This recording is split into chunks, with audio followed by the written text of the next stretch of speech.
Hello everyone, welcome to the channel. In today's video, I'll show you how to play Spotify songs while enjoying Roblox. Let's get started.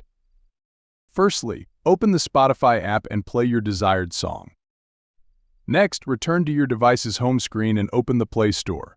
Start playing Roblox from there. Once Roblox loads, you can immerse yourself in any game. Let's say I'm playing this one. Now, to adjust settings, tap on the chat icon.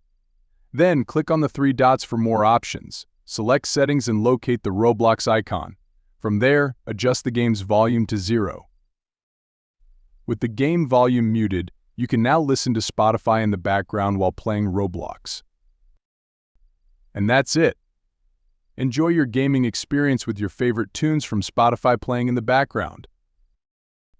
If you found this video helpful, please like and subscribe to our YouTube channel for more useful content. Thanks for watching and have a great day.